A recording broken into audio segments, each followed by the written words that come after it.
The Story of the Barbers, Sixth Brother by Andrew Lang. There now remains for me to relate to you the story of my sixth brother, whose name was Shacabac like the rest of us.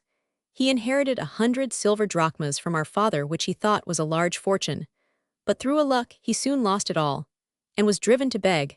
As he had a smooth tongue and good manners, he really did very well in his new profession, and he devoted himself specially to making friends with the servants in big houses, so as to gain access to their masters. One day he was passing a splendid mansion, with a crowd of servants lounging in the courtyard. He thought that from the appearance of the house, it might yield him a rich harvest, so he entered, and inquired to whom it belonged. "My good man, where do you come from?" replied the servant. "Can't you see for yourself that it can belong to nobody?" But a Barmecide, for the Barmecides were famed for their liberality and generosity.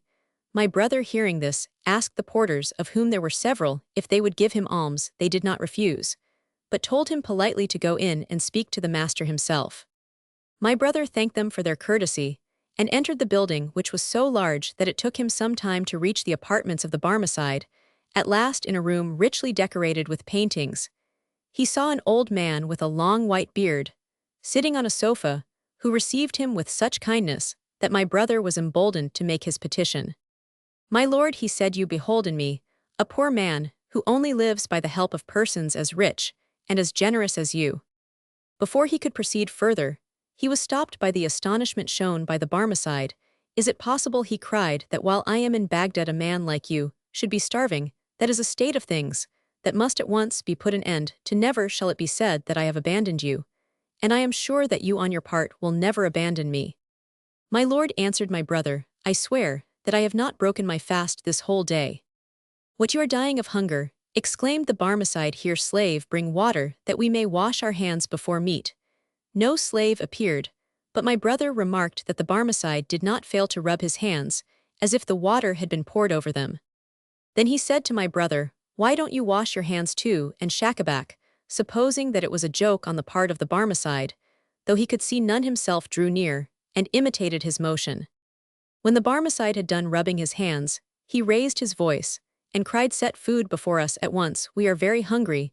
No food was brought, but the Barmecide pretended to help himself from a dish, and carry a morsel to his mouth, saying as he did so, "Eat, my friend, eat, I entreat, help yourself as freely as if you were at home. For a starving man, you seem to have a very small appetite." "Excuse me, my lord," replied Shacabac, imitating his gestures, "as before, I really am not losing time, and I do full justice to the repast." "How do you like this bread?" asked the Barmecide. "I find it particularly good myself." "Oh, my lord," answered my brother, who beheld neither meat nor bread, "never have I tasted anything so delicious." "Eat as much as you want," said the Barmecide. "I bought the woman who makes it for 500 pieces of gold, so that I might never be without it." After ordering a variety of dishes, which never came to be placed on the table, and discussing the merits of each one, the Barmecide declared that having dined so well, they would now proceed to take their wine. To this my brother at first objected, declaring that it was forbidden, but on the Barmecide insisting that it was out of the question that he should drink by himself, he consented to take a little. The Barmecide, however, pretended to fill their glasses so often that my brother feigned that the wine had gone into his head, and struck the Barmecide such a blow on the head that he fell to the ground. Indeed, he raised his hand to strike him a second time, when the Barmecide cried out that he was mad, upon which my brother controlled himself, and apologized, and protested that it was all the fault of the wine he had drunk. At this the Barmecide, instead of being angry, began to laugh, and embraced him heartily. "I have long been seeking," he exclaimed, "a man of your description, and henceforth my house shall be yours. You have had the good grace to fall in with my humor, and to pretend to eat and to drink when nothing was there. Now you shall be rewarded by a really good supper." Then he clapped his hands, and all the dishes were brought that they had tasted in imagination before, and during the repast, slaves sang and played on various instruments. All the while Shacabac was treated by the Barmecide as a familiar friend, and dressed in a garment out of his own wardrobe. 20 years passed by, and my brother was still living with the Barmecide, looking after his house, and managing his affairs. At the end of that time, his generous benefactor died without heirs, so all his possessions went to the prince. They even despoiled my brother of those that rightly belonged to him, and he, now as poor as he had ever been in his life, decided to cast in his lot with a caravan of pilgrims who were on their way to Mecca. Unluckily, the caravan was attacked and pillaged by the Bedouins, and the pilgrims were taken prisoners. My brother became the slave of a man who beat him daily, hoping to drive him to offer ransom, although, as Shakabak pointed out, it was quite useless trouble, as his relations were as poor as himself. At length, the Bedouin grew tired of tormenting, and sent him on a camel to the top of a high barren mountain, where he left him to take his chance. A passing caravan, on its way to Baghdad, told me where he was to be found, and I hurried to his rescue, and brought him in a deplorable condition back to the town. This continued the Barbers, the tale I related to the Caliph, who, when I had finished, burst into fits of laughter. "Well were you called the Silent," said he, "no name was ever better deserved.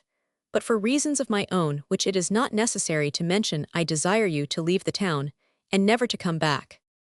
I had of course no choice but to obey, and travelled about for several years, until I heard of the death of the Caliph, when I hastily returned to Baghdad, only to find that all my brothers were dead. It was at this time that I rendered to the young cripple the important service of which you have heard, and for which, as you know, he showed such profound ingratitude that he preferred rather to leave Baghdad than to run the risk of seeing me. I sought him long from place to place, but it was only today, when I expected it least, that I came across him, as much irritated with me as ever. So saying, the tailor went on to relate the story of the lame man and the barber, which has already been told. When the barber, he continued, had finished his tale, we came to the conclusion that the young man had been right when he had accused him of being a great chatterbox. However, we wished to keep him with us and share our feast, and we remained at table till the hour of afternoon prayer. Then the company broke up, and I went back to work in my shop. It was during this interval that the little hunchback, half drunk, already presented himself before me, singing and playing on his drum. I took him home to amuse my wife, and she invited him to supper. While eating some fish, a bone got into his throat, and in spite of all we could do, he died shortly. It was all so sudden that we lost our heads, and in order to divert suspicion from ourselves, we carried the body to the house of a Jewish physician. He placed it in the chamber of the purveyor, and the purveyor propped it up in the street, where it was thought to have been killed by the merchant. This, sire, is the story which I was obliged to tell to satisfy your highness. It is now for you to say if we deserve mercy or punishment, life or death." The Sultan of Kashgar listened with an air of pleasure, which filled the tailor and his friends with hope. "I must confess," he exclaimed, "that I am much more interested in the stories of the barber and his brothers, and of the lame man, than in that of my own jester. But before I allow you all four to return to your own homes, and have the corpse of the hunchback properly buried, I should like to see this barber who has earned your pardon, and as he is in this town, let an usher go with you at once in search of him." The usher and the tailor soon returned, bringing with them an old man, who must have been at least 90 years of age. "O Silent One," said the Sultan, "I am told that you know many strange stories. Will you tell some of them to me?"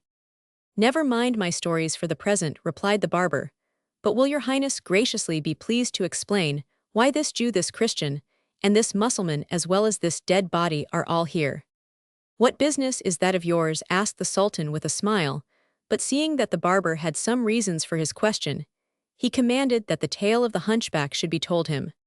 "It is certainly most surprising," cried he, when he had heard it all, "but I should like to examine the body." He then knelt down, and took the head on his knees, looking at it attentively. Suddenly, he burst into such loud laughter that he fell right backwards, and when he had recovered himself enough to speak, he turned to the Sultan. "The man is no more dead than I am," he said. "Watch me." As he spoke, he drew a small case of medicines from his pocket, and rubbed the neck of the hunchback with some ointment made of balsam. Next, he opened the dead man's mouth, and by the help of a pair of pincers drew the bone from his throat. At this, the hunchback sneezed, stretched himself, and opened his eyes. The Sultan and all those who saw this operation did not know which to admire most, the constitution of the hunchback, who had apparently been dead for a whole night, and most of one day, or the skill of the barber, whom everyone now began to look upon as a great man.